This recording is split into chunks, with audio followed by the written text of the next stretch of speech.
حسین میرے مولا مکے سے کربلا کی طرف جا رہے ہیں، رستے میں کئی منزلیں ہیں جہاں قیام کیا ہے حسین مولا نے، مگر ایک ایسی منزل آئی جہاں فرمایا کہ یہاں سے پانی ذخیرہ کرو۔ جب پانی ذخیرہ ہو رہا تھا تو خود تشریف لے گئے، دیکھا جو پانی ذخیرہ کیا گیا ہے وہ بے قدر احتیاج ہے۔ حضرت نے فرمایا کہ 2 برابر پانی ذخیرہ کرو، جتنا پانی ذخیرہ کیا اس سے زیادہ پانی یہاں سے اٹھاؤ۔ حضرت سے ایک مولا کے لشکر میں موجود، مولا کے قافلے میں موجود ایک چاہنے والے نے کہا مولا یہ ہماری آئندہ منزل تک کے لیے، آگے کی منزل تک کے لیے یہ پانی کافی ہے۔ فرمایا ہمیں اس منزل سے پہلے اس پانی کی ضرورت پڑے گی، ہمیں اس آگے کی منزل سے پہلے پانی کی ضرورت زیادہ ہے۔ آگے کی منزل آنے سے پہلے ہور کا لشکر جو پیاسا ہے۔ اخلاقیات دیکھیے، یہ پیاسے ہوں گے، ہمارے پاس پانی ہوگا، پانی ہماری ضرورت کے مطابق ہوگا، پانی زیادہ لے لو۔ کیسے ممکن ہے کوئی مہمان ہمیں ملے اور پیاسا ہو اور ہم اسے پیاسا رہنے دیں؟ لہذا جب دیکھا تو پیاس کی شدت اتنی زیادہ تھی کہ جانوروں کی زبانیں شدت عطش سے باہر آ رہی تھیں اور گر رہے تھے ہور کے سپاہی پانی نہ ہونے کی وجہ سے۔ فرمایا انہیں پانی پلاؤ۔ مختلف مولا کے چاہنے والے مختلف ہور کے سپاہیوں کو پانی پلا رہے تھے، تو امام نے دیکھا کہ ایک شخص پیاس کی شدت سے گھوڑے سے گرا۔ لشکر ہور کا ایک سپاہی شدت عطش سے گھوڑے سے گرا۔ امام نے کاسا بھرا اور اس کے قریب جا کر اس کے دہن میں پانی ڈالا۔ جب 2 گھونٹ پانی اس کے حلق سے اترا تو اس نے کچھ جان میں جان آئی، تو اس نے آنکھیں کھول کے دیکھا تو امام حسین تھے۔ کہنے لگا تم کون ہو؟ من انتا، کون ہو؟ امام نے فرمایا حسین ابن علی۔ کہا تم وہی ہو جسے مارنے ہم آئے ہیں؟ امام نے فرمایا اللہ تمہیں ہدایت دے گا، اللہ تمہیں ہدایت دے گا۔ اسے ہدایت کی طرف متوجہ کیا۔ اخلاقیات۔ میرے مولا کربلا پہنچے، 2 رکعت نماز اگر میں غصبی جگہ پڑھوں میری نماز باطل، میں اگر گھر میں ایسی جگہ گھر بناؤں جو میری اپنی زمین نہ ہو میرا رہنا گناہ۔ حسین کربلا کی زمین پر تو قیامت تک رہنے آئے ہیں، یہاں تو مزار بنے گا۔ کہا تھا نا شب عاشور جناب زینب سے، اے زینب کبریٰ، جب بی بی کی آنکھوں میں آنسو تھے، بھیا یزیدی لشکر میں اضافے پر اضافہ ہے، آپ کا چاہنے والا کوئی نہیں ہوتا۔ پھر امام کی مناجات سن کے کہا کہ آپ ابھی مناجات میں اس دنیا سے بیزاری کا اعلان کر رہے تھے اور کل دنیا سے رخصت ہونے کا پیغام دے رہے تھے، بھیا کل کیا ہوگا؟ تو بہن کا ہاتھ پکڑا اور صحرائے کربلا میں حسین روانہ ہوئے۔ اجرکم اللہ، آپ کی آوازیں بلند ہو رہی ہیں، میں چند منزلیں لے کر آپ کو عبادت تک پہنچاؤں، اس کمال عبادت تک پہنچاؤں۔ صحرا میں گئے، اشارہ کر کے کہا زینب کل ہم یہاں گھوڑوں سے گرائے جائیں گے، زینب میرے بدن کو پامال کیا جائے گا۔ اپنے بچوں کا ذکر کیا کہ علی اکبر کہاں گرے گا، قاسم کو کہاں پامال کیا جائے گا، عمر اور محمد کو کہاں تیر لگیں گے، میرے عباس کے بازو کہاں قلم ہوں گے۔ عزادارو، امام حسین نے ایک ایک جگہ بتائی اور پھر فرمایا زینب وقت گزر جائے گا، یہاں ہمارا مزار بنے گا، لوگ دور دور سے میری قبر کی زیارت کو آئیں گے، میری قبر لوگوں کو ہدایت عطا کرے گی، اور جان لو یہ ارادہ ہے پروردگار، جان لو یہ مشیت الہیہ ہے۔ عزیزدارو، امام نے زمین خریدی، زمین خریدی میرے مولا حسین نے، اور جب زمین کی قیمت ادا ہو گئی تو وہ زمین انہی لوگوں، اسی قبیلے کو وقف کر دی، ہبہ کر دی، یہ زمین میں تمہیں واپس کرتا ہوں کچھ شرائط کے ساتھ۔ اجرکم علی اللہ، اجرکم علی اللہ۔ پہلی شرط تو یہ ہے کہ یہاں کاشت نہ کرنا، یہاں ہل نہ چلانا، یہ سرزمین ہل چلانے کے لیے نہیں ہے۔ میرا دل کہتا ہے شاید اس وجہ سے امام نے یہ وصیت فرمائی کہ کیا معلوم جب ہل چلے تو کسی شہید کا کوئی بدن، اس بدن مبارک کا کوئی حصہ، کہ یہاں ہل نہ چلانا، یہاں فصلیں نہ اگانا۔ فرمایا اسے بیچنا نہیں، یہ اپنے خاندان میں منتقل کرتے رہنا، یہ اپنی نسلوں کو منتقل کرتے رہنا۔ اور سنیں گے عزیزانو آخری کیا شرط فرمائی؟ فرمایا جب ہمیں مار کے چلے جائیں اور ہمارے جنازوں کو یوں ہی چھوڑ جائیں تو تم اپنے بچوں سے کہنا کہ ہمیں آ کے دفنا دیں۔ یہ اس لیے کہا کہ ہو سکتا ہے تم میں یہ جرت نہ ہو اور بچوں کے عمل کو قبول کر لیا جائے، اور پھر اپنی عورتوں سے کہنا کہ آ کر ہمارے بدنوں پر خاک ڈالتے ہیں، اور اگر تمہارے لیے ممکن ہو تو تم ایسا کر لینا۔ اجرکم علی اللہ۔ میرے مولا نے 2 محرم کو کربلا بسائی، 4 محرم کو عزادارو شمر کا پہلا لشکر آیا۔ ہر کا لشکر تو امام کے ساتھ ساتھ آیا تھا، 1000 کی تعداد ہر کے لشکر میں تھی اور 4000 کی تعداد شمر کے لشکر میں تھی، اور وہ سب کے سب سوار آئے تھے۔ اور اتنا بڑا لشکر جب امام حسین کے اس سرزمین کربلا میں داخل ہوا تو سنیں گے پہلا کام شمر کے لشکر نے کیا کیا۔ شمر کے سپاہیوں نے ان خیموں کی طرف روانگی، ان خیموں کی طرف رخ کیا جو حسین کے خیمے تھے۔ حضرت عباس نے زمین پر خط کھینچا اور ایک مرتبہ جلال حیدری کا اظہار کرتے ہوئے فرمایا کسی میں دم ہے تو خط کو پھاند کے دکھائے۔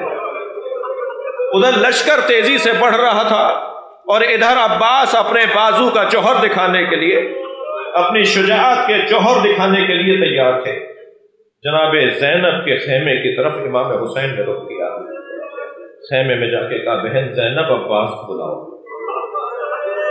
جناب فضہ نے باہر جا کر کہا چھوٹے شہزادے تمہیں آقازادی زینب بلا رہی ہے۔ فرمایا اماں جا کر کہیے کچھ لمحوں میں خوشخبری لے کر آ رہا ہوں۔ اجرکم علی اللہ، اجرکم علی اللہ، کچھ لمحوں میں خوشخبری لے کر آ رہا ہوں۔ جب دوسری مرتبہ جناب فضہ آئی نا تو انہوں نے ایک جملہ کہا عباس زینب کہتی ہیں تم آتے ہو یا میں آ جاؤں۔ ایک مرتبہ جناب عباس نے اپنی تلوار ریان میں رکھی اور خیمے کی طرف رخ کیا۔ جب خیمے میں داخل ہوئے تو کیا دیکھا؟ بی بی زینب کے برابر میں مولا حسین کھڑے۔ امام حسین کو آواز دے کر کہا مولا کیا خیمے ترائی سے ہٹا دو؟ فرمایا ہاں عباس خیمے ہٹا دو۔ اللہ رے خلق حسینی، کربلا کی یہ داستان اخلاقیات کی داستان ہے۔ یہاں آنے والا ہر شہید کمال اخلاق پر فائز ہے۔ مولا حسین عاشور کے دن جس انداز سے قربانیوں کی ترتیب دے رہے ہیں وہ بھی تاریخ کربلا میں عجیب رخ ہے۔ پہلے اصحاب جائیں گے، کہیں ایسا نہ ہو حبیب زندہ رہ جائے اور علی اکبر مارا جائے۔ پہلے زہیرقین جائیں گے، پہلے شوذب اور عابس جائیں گے، پہلے مسلم ابن اوسجہ جائیں گے، پہلے سعید ابن عبداللہ جائیں گے رضی اللہ تعالی عنہم علیہم السلام۔ ایک مرتبہ ایک شہید نے جب اپنی جان کی قربانی پیش کرنے کے لیے حسین کے آگے حاضری دی تو امام حسین نے ایک مجاہد سے پوچھ لیا تھا تم موت کو کیسا سمجھ رہے ہو؟ تو جواب آیا تھا 70 مرتبہ مارے گئے اور پھر زندہ کیے گئے تو مولا آپ کو چھوڑ کر نہیں جائیں گے۔ عزادارو بہت مصاب ہو لیے، مگر میرا دل کر رہا ہے کہ ایک ایسے صحابی کا ذکر بھی کروں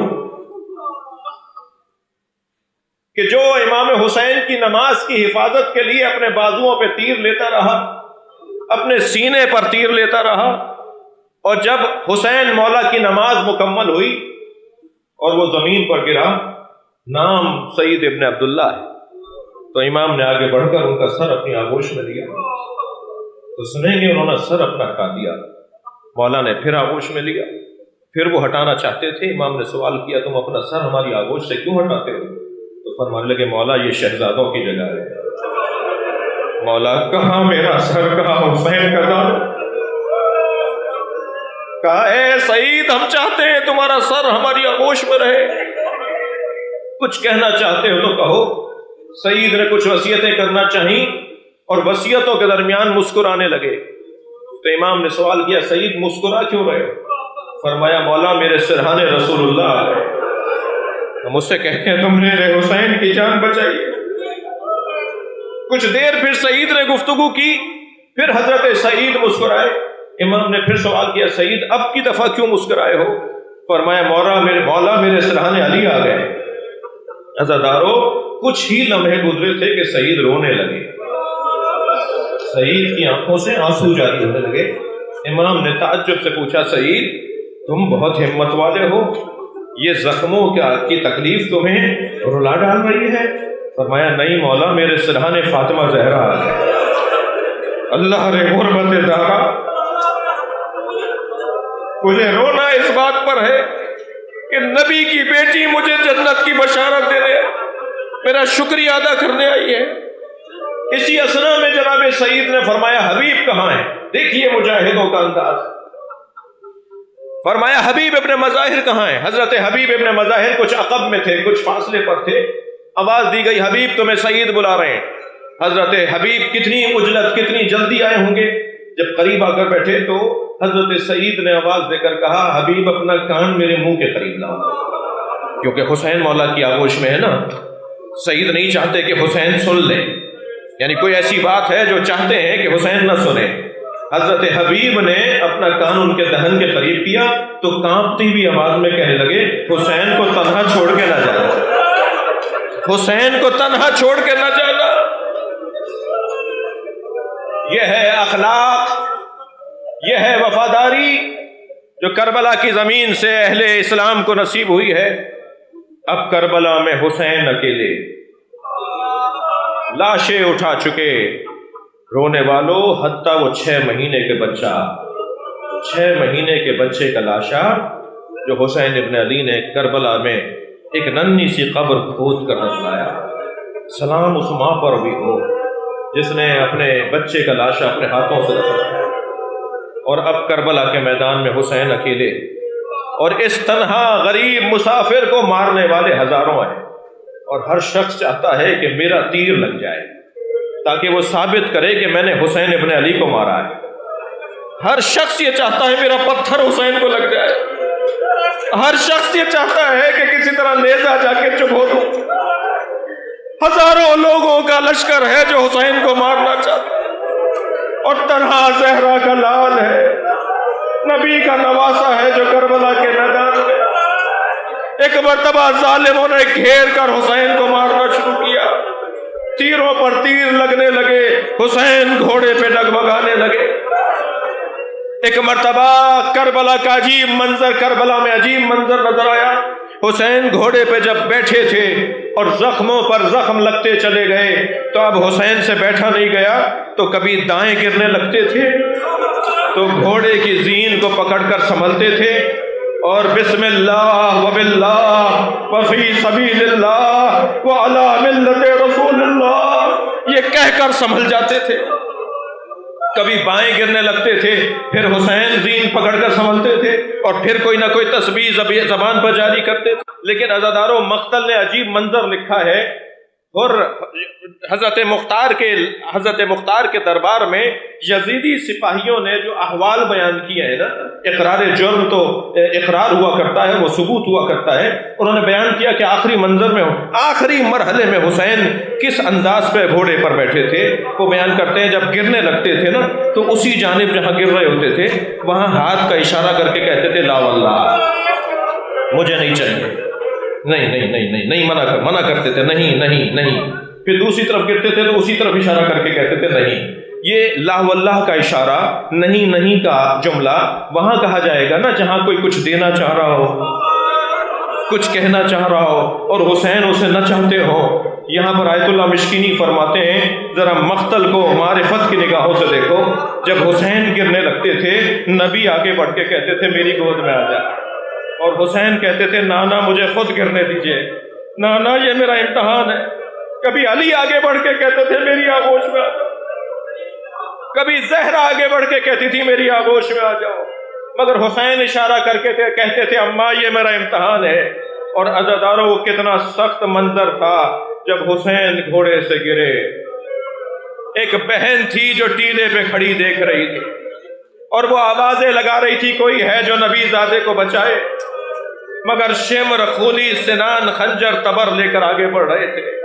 اور ایک ایسا منظر بھی آیا کہ جب جناب زینب نے بھائی کی حفاظت کی خاطر کہ جب کوئی میری سن نہیں رہا تو زین العابدین کو اٹھاؤں جا کر، اور اپنے غشی میں مبتلا بھتیجے کو جا کر اٹھایا۔ زین العابدین ذرا دیکھو یہ سیاہ اندھیاں کیسی ہیں، یہ زمین کربلا پہ زلزلہ کیسا ہے، کہ پھوپھی اماں خیمے کا پردہ ہٹائیے۔ اب جو خیمے کا پردہ ہٹا، عزاداروں نیزے کی ہنی پر حجت خدا کا سر تھا۔ امام زین العابدین کی آواز آئی السلام علیکہ یا ابن رسول اللہ، السلام علیکہ یا ابا عبداللہ۔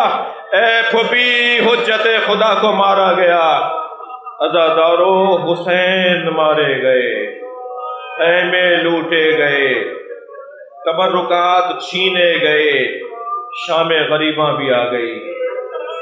جلے ہوئے خیموں کے درمیان علی کی بیٹی ایک جلی ہوئی چوب لیے بیوی اور بچوں کی حفاظت پر مامور۔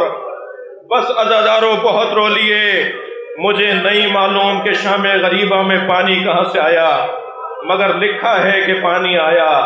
اور جب پانی لا کر رکھا گیا جناب زینب نے کوزے میں پانی بھرا، سب سے پہلے سکینہ کو دیتے ہوئے فرمایا سکینہ تم بہت پیاسی ہو، پانی پی لو۔ پھوپھی اماں آپ بھی تو پیاسی ہیں، آپ پانی پیجئے۔ فرمایا سکینہ پہلے بچے پانی پیتے ہیں پھر بڑے پانی پیتے ہیں۔ بس کوزہ ہاتھ میں اٹھایا، اندھیرے بیابان کی طرف جانے لگیں، کربلا کے اندھیرے بیابان میں سکینہ جانے لگیں۔ آواز دی سکینہ بیٹا کہاں جا رہی ہو؟ کہا پھوپھی اماں میرے بابا میرے بھائی علی اصغر کو پانی پلانے لے گئے تھے، میرا بھائی پیاسا ہے، میرا بھائی پیاسا ہے۔ عزاداروں کون سکینہ کو بتائے؟ شام غریباں گزر رہی ہے، ایک علی کی بیٹی ہے اور قافلہ حسینی ہے، زینب کی بہنیں ہیں، بھابیاں ہیں، بچے ہیں۔ یہ پہاڑ جیسی رات ہے، پرانے والا دن ہے جب اسیر بنایا جائے گا، جب ہاتھوں میں رسیاں باندھی جائیں گی، جب کوچا بکوچا دیار بدیار پھرایا لوگ تشہیر کریں گے یہ نبی زادیہ۔ الا لعنت اللہ علی قوم الظالمین فسیعلم الذین ظلموا ای منقلب ینقلبون۔ یا اللہ ان آوازوں پر رحمت نازل فرما۔